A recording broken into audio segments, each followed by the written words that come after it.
जब भी हम अपनी गाड़ी में पेट्रोल भरवाने जाते हैं तो पंप पर हमारी नज़र कुछ नंबरों पर पड़ती है। 87, 91, 95। ये बस नंबर नहीं है, इनके पीछे हमारे इंजन की सेहत और परफॉर्मेंस की पूरी कहानी छिपी है। तो चलिए आज इसी कहानी को जरा आसान भाषा में समझते हैं। अक्सर मन में सवाल आता है ना कि क्या ज्यादा बड़ा नंबर मतलब ज्यादा पावर, या फिर ये सब बस मार्केटिंग का खेल है। चलिए आज इस रोजमर्रा की पहेली को सुलझाते हैं और देखते हैं कि इसके पीछे का विज्ञान आखिर कहता क्या है। आज के सफर में हम कहाँ कहाँ जाएंगे उस पर एक नज़र डाल लेते हैं। सबसे पहले हम फ्यूल की बेसिक बातें समझेंगे, फिर हम जानेंगे कि नॉकिंग नाम की बला क्या है। इसके बाद ऑक्टेन और सीटेन नंबर के राज खोलेंगे, देखेंगे कि भारत अपनी फ्यूल पॉलिसीज में क्या नए कदम उठा रहा है, और आखिर में राजस्थान में चल रहे एक असली संघर्ष को समझने की कोशिश करेंगे। तो पंप के उन नंबरों को समझने के लिए हमें सबसे पहले ये समझना होगा कि भाई ये फ्यूल या ईंधन आखिर है क्या चीज़ और काम कैसे करता है। ये सब थोड़ी बहुत केमिस्ट्री है, पर घबराइए नहीं, हम इसे एकदम आसान बना देंगे। अच्छा, तो सीधे साधे शब्दों में कहें तो ईंधन एक ऐसी चीज है जिसके अंदर एनर्जी, ऊर्जा कैद होती है। और जब हम इसे जलाते हैं, मतलब ऑक्सीजन के साथ इसकी रिएक्शन करवाते हैं, तो ये कैद हुई एनर्जी गर्मी और ताकत बनकर बाहर निकलती है। और बस इसी ताकत से हमारी गाड़ियां चलती। स्क्रीन पर जो दिख रहा है वो ऊर्जा बनने का पूरा नुस्खा है। एक तरफ है हमारा फ्यूल जो कि हाइड्रोकार्बन है, और दूसरी तरफ है ऑक्सीजन। जब ये दोनों मिलते हैं तो हमें मिलती है एनर्जी, और साथ में बनते हैं कार्बन डाइऑक्साइड और पानी। बस यही सिंपल सी रासायनिक क्रिया है जो हर पेट्रोल और डीजल इंजन के अंदर हर सेकंड में हजारों बार होती है। अब ये टेबल देखिए, ये बताती है कि किस ईंधन में कितना दम है। यहाँ एक मजेदार बात है, आप देखेंगे कि पेट्रोल और डीजल में एनर्जी लगभग बराबर है, तो फिर डीजल गाड़ियां ज्यादा माइलेज क्यों देती हैं? इसका राज छिपा है उनकी डेंसिटी यानी घनत्व में।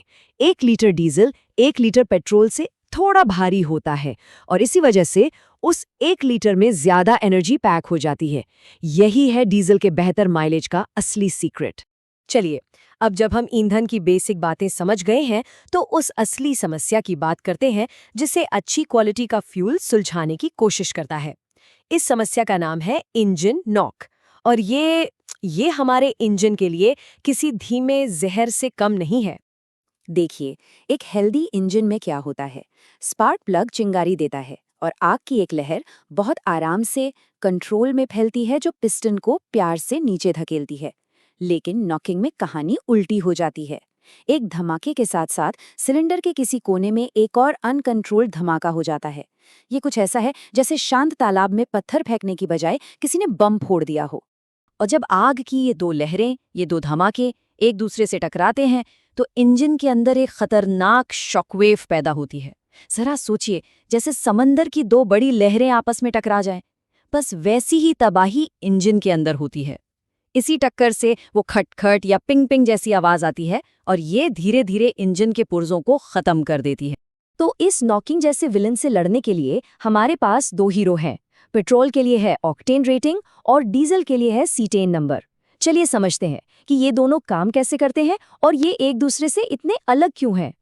यहाँ पर एक बहुत बड़ी गलतफहमी दूर करना जरूरी है।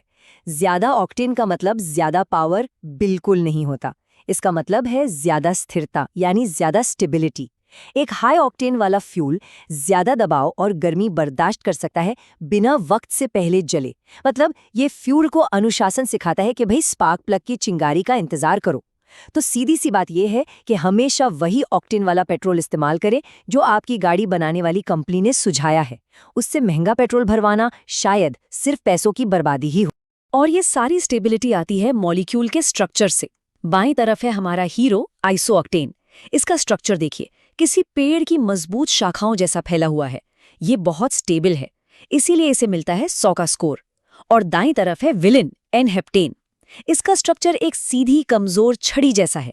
ये बहुत अनस्टेबल है और जरा सी गर्मी में जल जाता है, इसीलिए इसका स्कोर है 0। तो आपके पेट्रोल में जितने ज्यादा आइसो ऑक्टेन जैसे मॉलिक्यूल होंगे, उसकी ऑक्टेन रेटिंग उतनी ही अच्छी होगी। अब यहाँ पेट्रोल और डीजल इंजन की कहानी एकदम उल्टी है। पेट्रोल इंजन चाहता है कि ईंधन स्पार्क का इंतजार करे, मतलब उसे जलने में देरी करनी है। वहीं डीजल इंजन में कोई स्पार्क प्लग नहीं होता, वो सिर्फ प्रेशर से ईंधन को जलाता है। इसीलिए वो चाहता है कि ईंधन फटाफट यानी तेजी से जले। इसीलिए हाई ऑक्टेन पेट्रोल के लिए अच्छा है और हाई सीटेन डीजल के लिए अच्छा है। दोनों की ज़रूरतें बिल्कुल अलग हैं। अच्छा, तो अब तक हमने केमिस्ट्री समझ ली। चलिए अब इसे देश की पॉलिसी से जोड़कर देखते हैं। हाल ही में भारत ने हवा को साफ करने के लिए अपनी फ्यूल क्वालिटी में एक बहुत बहुत बड़ा बदलाव किया है। भारत ने एक जबरदस्त छलांग लगाई है। हमने BS-V को पूरी तरह से स्किप कर दिया और सीधे BS-4 से BS-6 स्टैंडर्ड्स को अपना लिया। इसमें जो सबसे बड़ा बदलाव है वो है सल्फर की मात्रा। BS-6 फ्यूल में सल्फर की मात्रा को 5 गुना कम कर दिया गया है। ये हवा को साफ करने की दिशा में एक बहुत ही बड़ा और जरूरी कदम है। लेकिन कहानी यहीं खत्म नहीं होती।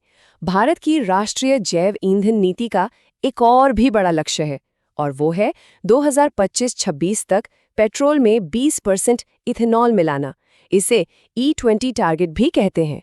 इसका मकसद है बाहर से आने वाले तेल पर हमारी निर्भरता कम करना और पर्यावरण को और बेहतर बनाना। पर जैसा हर चीज में होता है, इस लक्ष्य की अपनी कुछ चुनौतियां भी हैं। इथेनॉल में पेट्रोल के मुकाबले एनर्जी थोड़ी कम होती है, जिससे माइलेज में 3 से 5% की कमी आ सकती है। ये पुरानी गाड़ियों के कुछ रबर और प्लास्टिक पार्ट्स को भी नुकसान पहुंचा सकता है। और एक बड़ी चिंता ये भी है कि इथेनॉल हवा से नमी यानी पानी सोखता है। अगर ये पानी फ्यूल टैंक में जमा हो जाए तो इंजन को बंद भी कर सकता है। तो चलिए अब देखते हैं कि देश के ये बड़े बड़े ऊर्जा लक्ष्य जमीनी हकीकत से टकराते हैं तो क्या होता है। इसके लिए हम चलते हैं राजस्थान और वहां के एक मामले को करीब से देखते हैं। ये कहानी हमें ले जाती है राजस्थान के हनुमानगढ़ में, जो एक कृषि प्रधान इलाका है। यहाँ पर एशिया के सबसे बड़े इथेनॉल प्लांट्स में से एक बनाने का प्रस्ताव है। ये प्लांट चावल और मक्का जैसे अनाज का इस्तेमाल करके इथेनॉल बनाएगा। लेकिन वहाँ के किसान इसका जोरदार विरोध कर रहे हैं। उनकी सबसे बड़ी चिंता है पानी। उनका साफ कहना है कि ये प्लांट उनके इलाके का सारा भूजल यानी ग्राउंड वाटर सोख लेगा, जो उनकी खेती और उनके जीवन का आधार है। किसानों के इस डर के पीछे कुछ ठोस वजह हैं। पहली, इथेनॉल बनाने की प्रक्रिया में वाकई बहुत ज्यादा पानी खर्च होता है। दूसरी, वो पंजाब के जीरा में एक फैक्ट्री का उदाहरण देते हैं, जहां कथित तौर पर ग्राउंड वाटर में प्रदूषण फैलने से लोगों को गंभीर बीमारियां हुईं। इसके अलावा उन्हें केमिकल लीकेज और आग लगने जैसे खतरों की भी चिंता है। तो ये पूरा मामला हमें एक बहुत ही जरूरी और मुश्किल सवाल पर लाके खड़ा कर देता है। एक तरफ हैं देश के बड़े लक्ष्य, ऊर्जा सुरक्षा और साफ पर्यावरण, और दूसरी तरफ हैं स्थानीय लोगों की जिंदगी, उनकी खेती और उनके पानी जैसे प्राकृतिक संसाधन। इन दोनों के बीच सही संतुलन आखिर कैसे बनाया जाए, ये एक ऐसा सवाल है जिस पर हम सबको